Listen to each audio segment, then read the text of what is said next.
Hello, magandang oras po. Meron ako ipapakita sa inyong kakaibang mutya. Ito, mutya sa tsinelas.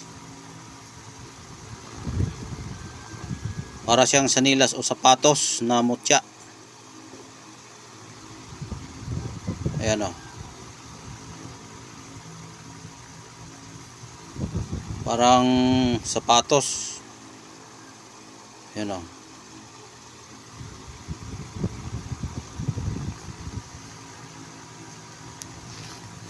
Ayan. Forma niya sapatos.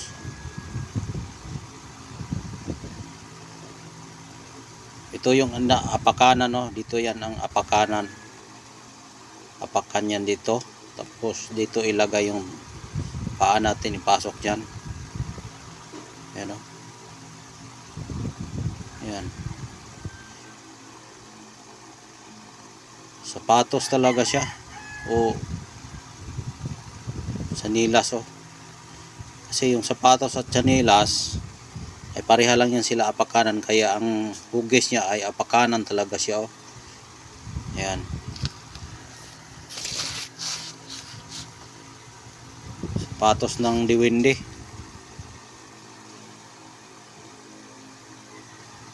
Yan po. Baka gusto nyo ito,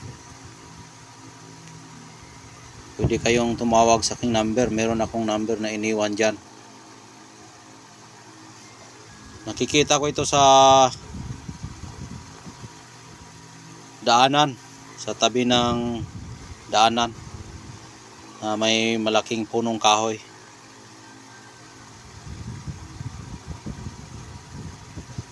Tapos may sa akin, may bumubulong sa akin na magpakuha. Kaya ito po ang nakuha ko doon, sapatos.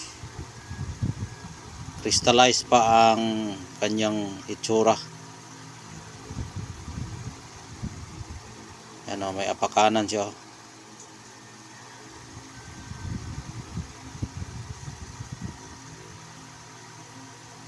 Yan.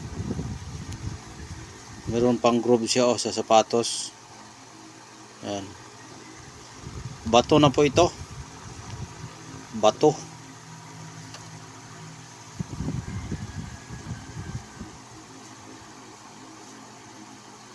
Yan.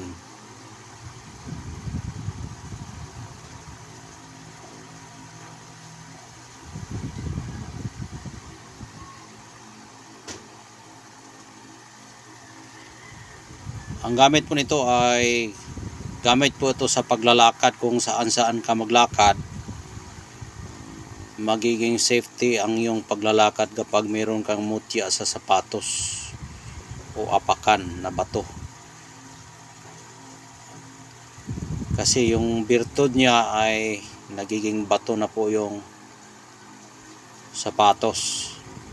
Kaya kapag maglakad ka nito, safety ka. Dahil nga ang bawat galaw mo at bawat lakad mo ay meron siyang nakapagbigay power sa iyong paa. Kaya dalhin ka nito sa safety lugar kapag bago mo ito gamitin, bago ka lumakad, magpaalam ka sa kanya na sabihan mo na may lakad tayo at samahan mo ako para safety tayo. Ganun lang. Paggamit, balutin mo lang ito ng pulang tila, tapos ihabak mo. Bulungan mo yung bato, tapos maglakad ka kung saan saan. Ang kanyang espiritu at power ay sasama sa iyo kapag ito'y dala mo, ihabak mo lang. Yan po ang paggamit. Kapag sa tingin mo na medyo mahina na yung power ng yung mutya, pwede mo pa usukan ng kamanyan. Yan. At ang pinakamaganda rin ito ay crystallized din ito. Hindi na kailangan pa nadasalan dahil nga crystallized na siya. Maganda talaga siya. Malakas yung aura niya dahil nga mag-blurred siya pag matamaan. Tingnan nyo ha. Ipapakita ko sa inyo kung crystallized ba siya at hindi. Tingnan nyo. Crystallized talaga siya.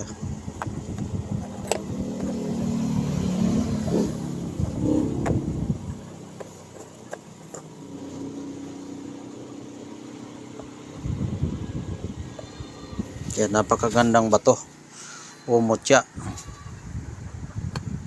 paa o sapatos. Yan.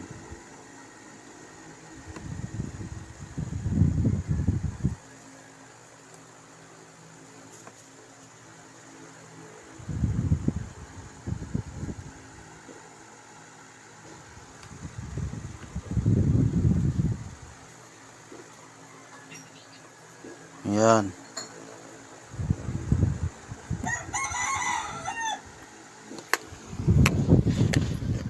Yan po.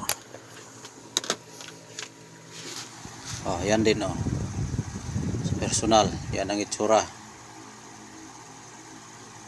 Ulitin ko po, ito ay pampaswerte sa iyong lakad. Kung saan ka mayroon kang swerte sa iyong lakad, itong sapatos na bato.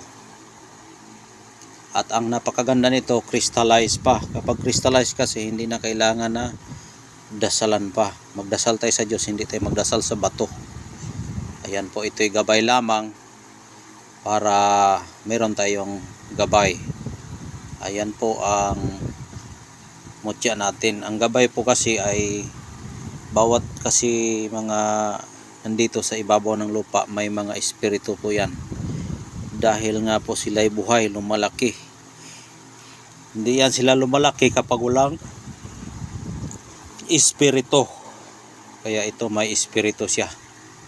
Kung ano yung mga ugali ng mga bato o itsura ng mga bato o mutya ng mga bato, ay kung ano ang kanilang ugali ay ganun ka rin kapag madala mo yan.